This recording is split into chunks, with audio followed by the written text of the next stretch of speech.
میں نے آپ کے سامنے موضوع پرچے رکھ دیے ہیں، اور یہ پرچہ میں بھی لے کے میں سمجھا دیتا ہوں آپ کو۔ اس کے اندر ایک بڑی اہم دعا ہے جو بزرگان دین سے چلی آ رہی ہے، آپ اس دعا کا اہتمام کر لیں گے انشاءاللہ پورے سال آپ کے مزے ہی مزے ہیں۔ وہ اتنی اہم دعا ہے، اور وہ ہمارے بزرگ نمونہ سلف حضرت مولانا سید نفیس الحسینی رحمۃ اللہ علیہ، جو حضرت شاہ عبد القادر رائے پوری رحمۃ اللہ علیہ کے اجل خلفاء میں سے تھے، اور مجھ سے ان کی بڑی محبت تھی، اور مجھے کہا کرتے تھے کہ مولانا منیر ہمارے محبوب ہیں، مولانا منیر ہمارے محبوب ہیں، مجھے یوں کہا کرتے تھے۔ اور کراچی جب تشریف لاتے تھے تو باقاعدہ فون کروا دیتے کہ مولانا منیر میں آیا ہوں، مجھ سے ملاقات کرو۔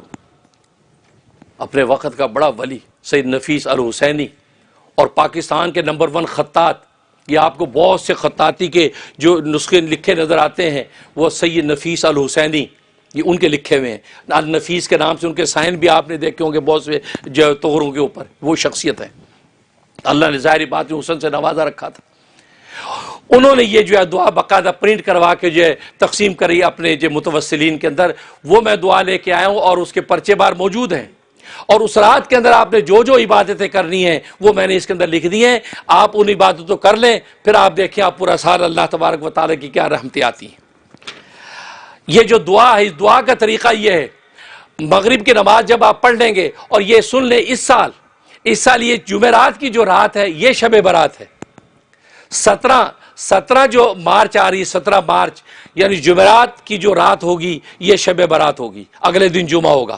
تو جمعرات جمعے کے درمیان کی جو رات ہے جس کو شب جمعہ کہتے ہیں، یہ شب برات آ رہی ہے۔ مغرب کی نماز سے آپ جب فارغ ہوں، مسجد میں ہیں تو زہ قسم زہ نصیب، اپنے گھر میں ہے کوئی بات نہیں، مغرب کی نماز سے فارغ ہو کے آپ نے سب سے پہلے کیا کرنا ہے؟ آپ نے سب سے پہلے سورہ یاسین کی تلاوت کرنی ہے۔ 3 مرتبہ سورہ یاسین پڑھنی ہے۔ پہلی مرتبہ جب سورہ یاسین آپ پڑھیں گے تو پہلی مرتبہ سورہ یاسین آپ نے اس نیت سے پڑھنی ہے کہ اللہ تبارک و تعالیٰ میری عمر کو دراز کر دے، اور اس میں آپ اپنے اہل خانہ، اپنے پیاروں، اپنے رشتہ داروں، جس کی آپ چاہتے نیت کر سکتے ہیں، یا اللہ سب کو درازی عمر عطا فرما۔ تو درازی عمر کی نیت سے آپ نے جو ہے سورہ یاسین تلاوت کرنی۔ تلاوت کرنے کے بعد اب یہ دعا پڑھنی ہے، یہ دعا آگے میں بعد میں تلاوت کر کے آپ کو سنا دوں گا۔ دعا پڑھنے کے بعد پھر دوبارہ آپ نے جو سورہ یاسین پڑھنی ہے۔ دوبارہ جب سورہ یاسین پڑھیں اس وقت بلاؤں کے دفع ہونے کی نیت سے آپ نے سورہ یاسین پڑھنی ہے۔ یا اللہ مجھ سے، میرے اہل خانہ سے، میرے پیاروں سے یا اللہ بلاؤں کو دفع کر دے، پورا سال ہر طرح کی بلا سے محفوظ رہے۔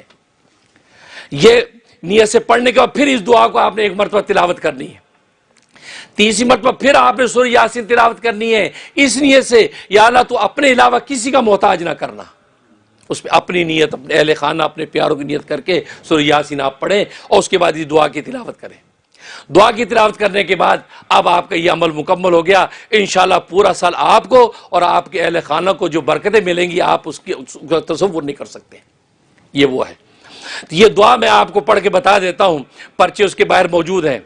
دعا یہ ہے، اللہم یا ذا المن ولا یمن علیک یا ذا الجلال والاکرام یا ذا الطول والانعام لا الہ الا انت ظہر اللاجئین وجار المستجیرین وامان الخائفین اللہم ان کنت کتبتنی عندک فی ام الکتاب شقیا او محروما او مطرودا او مخترا علی فی الرزق فامہ اللہم شقاوتی و حرمانی و تردی واختار رزقی و اثبتنی عندک فی ام الکتاب سعیدا مرزوقا موافقا للخیرات فإنك قلت وقولك الحق في كتابك المنزل على لسان نبيك المرسل يمحو الله ما يشاء ويثبت وعنده أم الكتاب إلهي بالتجلي العظم في ليلة نصف من شعبان المكرم التي يفرق فيها كل أمر حكيم ويبرم أن تكشف عنا من البلاء ما نعلم وما لا نعلم وما أنت به عالم إنك أنت العز الأكرم وصلى الله على سيدنا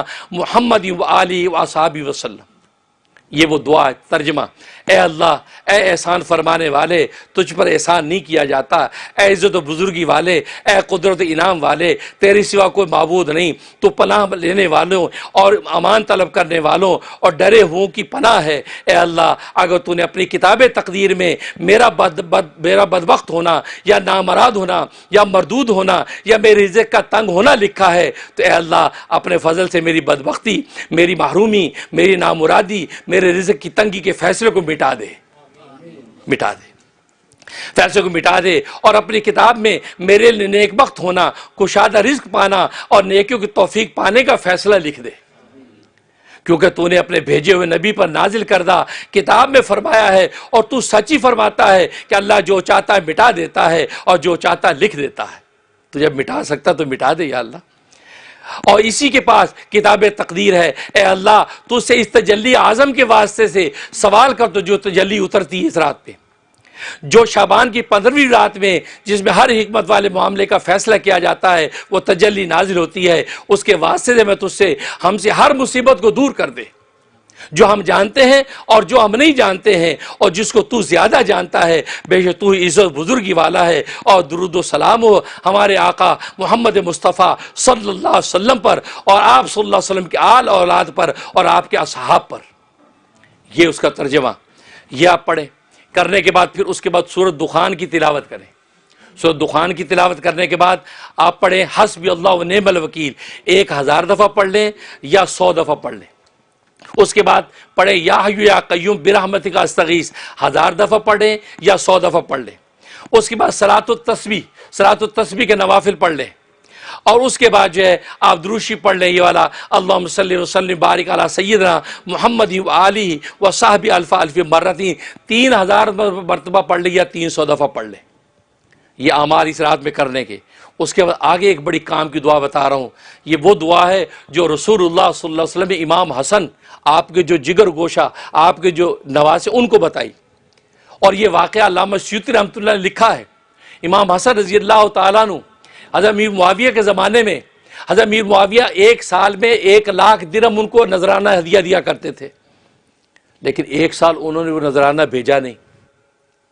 اب گھر میں تنگ دستی آ گئی، امام حسن نے دوات قلم منگوایا اور خط لکھنا چاہا امیر معاویہ کو کہ بھئی میرا وہ آپ جو سالانہ بھیجا کرتے تھے ہدیہ آیا نہیں۔ پتہ نہیں کیا سوچا، پھر دوات قلم رکھ دیا، لکھا نہیں، سو گئے۔ رات کو رسول اللہ صلی اللہ علیہ وسلم تشریف لے آئے، کہا کہ بیٹا کچھ غمزدہ لگ رہے ہو، کیا خیریت ہے سب؟ کہا کہ ابا جان سب ٹھیک ہے، نہیں کوئی پریشانی ہے؟ ہاں ذرا مالی تنگی آ گئی ہے، تنگ دستی ہے۔ کہا کہ اچھا پھر؟ کہا کہ بس وہ امیر معاویہ مجھے ہر سال بھیجا کرتے تھے 1,00,000 ہدیہ، وہ آیا نہیں، تو گھر میں جو اخراجات تھے، ترتیب تھی، وہ تنگی سی آئی ہوئی۔ فرمایا کہ کسی سے مانگنے کی ضرورت نہیں، تم یہ دعا پڑھو، اللہ تبارک و تعالیٰ مدد کریں گے۔ وہ دعا آپ کو میں بتا رہا ہوں۔ یہ دعا امام حسن فرماتے ہیں میں یہ دعا پڑھنا شروع کی، ابھی 1 ہفتہ نہیں گزرا تھا، امیر معاویہ رضی اللہ تعالیٰ عنہ نے 5,00,000 کا ہدیہ بھیج دیا، 5,00,000 درہم کا ہدیہ آ گیا۔ اس رات میں نے وصول کیا، خوش ہوا، جب سویا رسول اللہ صلی اللہ علیہ وسلم خواب میں آ گئے۔ فرمایا کہ بیٹا کیا حال ہے؟ ابا جان بالکل خیریت ہے، سب ٹھیک ہے۔ فرمایا کہ سارا قصہ سنایا کہ یہ ہوا۔ کہا کہ تم نے تو قلم دوات منگا لی تھی لکھنے کے لیے، اور تمہیں دیکھو 1,00,000 کی جگہ 5,00,000 آیا۔ اور آگے کیا پتے کی بات فرمائی؟ فرمایا کہ جب مخلوق سے نگاہ ہٹا کر خالق کی طرف نگاہ کرتا ہے تو پھر ایسے انعام ملتے ہیں۔ اللہ اپنے بیٹے کو کیا سبق دے گئے، یہ ہم سب نبی کے بیٹے ہیں، ہمارے لیے یہ سبق ہے بھئی، سب بیٹے بیٹے خدا سے مانگنا۔ فرمایا اللہ سے جب امیدیں باندھ لوگے تو اللہ تبارک و تعالیٰ پہ اسی طریقے سے فیصلے کرتے ہیں۔ کہا 1,00,000 ملتا تھا اور تم لکھو گے تو 1,00,000 ملے گا۔ کہا مخلوق کے آگے ہاتھ پھیلان چھوڑ دے میرے بیٹے، اللہ کو پکار، اللہ مخلوق کے چوٹی کے بالوں سے پکڑ کے خود عطا کرے گی۔ یہ وہ بابرکت دعا ہے۔ یہ دعا اس رات میں 25 مرتبہ پڑھے، اور روزانہ اگر اس دعا کو پڑھنے کا اہتمام کر لیں تو پھر آپ کی جھولی خالی نہیں ہوگی، جھولی پھٹ جائے گی، اتنا ملے گا۔ یہ وہ دعا ہے کیونکہ نبی نے خود کہی، یہ دعا حسن کے نام سے مشہور ہے۔ فرمایا اللہ مقذف فی قلب رجا کا وقت رجا یمن سوا کا حتی لا ارجو عہدا غیرہ کا اللہم وما ضعفت عنہ قوتی۔ یہ کہا نبی نے کہہ دیا کہ شعبان کا روزہ رکھنا بدعت ہے؟ پہلے تو آپ ہمیں حوالہ دکھائیں نا، جبکہ ہم جی آپ کو حدیثیں دکھا رہے ہیں کہ نبی پاک صلی اللہ علیہ وسلم فرما رہے ہیں کہ یہ نصف شعبان کی رات اتنی مبارک ہے، اس کی رات کی عبادت کرو اور دن کا روزہ رکھو، رات کی عبادت کرو دن کا روزہ رکھو۔ اور بہشتی زیور میں حضرت تھانوی رحمۃ اللہ علیہ نے تو وہ حدیث بھی نقل کی، اس کا حوالہ بھی دیا ہے کہ یہ جو سنن بیہقی کی حدیث ہے، فلاں فلاں یہ کتابوں کی حدیث ہے، حضرت علی رضی اللہ تعالیٰ سے مروی حدیث ہے کہ جو ہے وہ قوموا لیلہ وصوموا نہارا، دیس کے دن کا رات کی عبادت کو دن کا روزہ رکھو۔ اب یہ بحث چھیڑ دینا کہ جو روزہ کہیں سے نہیں ہے. میں تو حدیث دکھا رہا ہوں. آپ ضعیف حدیث ہی دکھا دیں کہ جس کے اندر منع کر دیا ہو کہ ممانعت کہہ دیا ہو کہ یہ روزہ رکھنا بدعت ہے. کیونکہ جن میں روزہ رکھا منع ہے تو نبی نے صاحب بتا دیا نا, عید کے دن روزہ رکھو شیطان رکھتا ہے, بقرعید میں روزہ رکھو شیطان رکھتا ہے. تو روزہ منع کرنا یہ بھی تو نبی نے کر دیا ہے نا. ایام تشریق میں روزے نہ رکھو شیطان رکھتا ہے. تو جہاں روزے رکھنا منع نبی نے صاحب بتا دیا, تو یہاں اگر منع ہو تو نبی نے کیوں نہیں صاحب بتا دیا کہ نیز شعبان کا روزہ نہیں رکھنا. تو آپ جو ہے وہ اپنی من مرضیاں چلاتے ہیں, بس وہ فرقہ وارانہ تصورات و مسالک پہ آپ چل رہے ہیں جس وجہ سے امت کا نقصان کر رہے ہیں.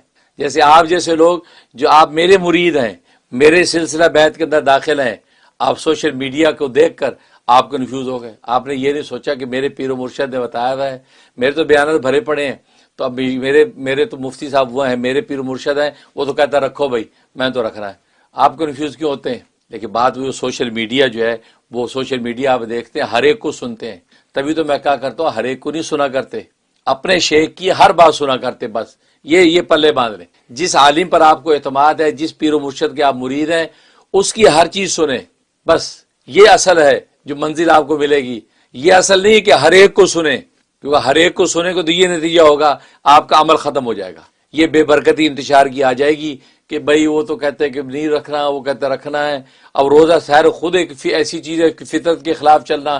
آج بھی کہتے چھوڑو یار, کیوں بھوکا مرنا, کیوں پیاسا مرنا, کیونکہ مولوی صاحب تو یوں کہہ رہے تھے. تو قصور آپ کا بھی ہے, ہر ایک کو سنتے ہیں, ہر ایک کو نہ سنیں, ایک کو سنیں, اس ایک کی ہر چیز سنیں. ٹھیک, اس لیے جو کہتے ہیں کہ نہیں رکھنا تو وہ ممانعت کی حدیث دکھا دیں, کیونکہ نبی نے جن روزے رکھنے منع کیا ہے, نبی نے صاحب منع کیا ہے کہ ان میں روزے نہیں رکھنے.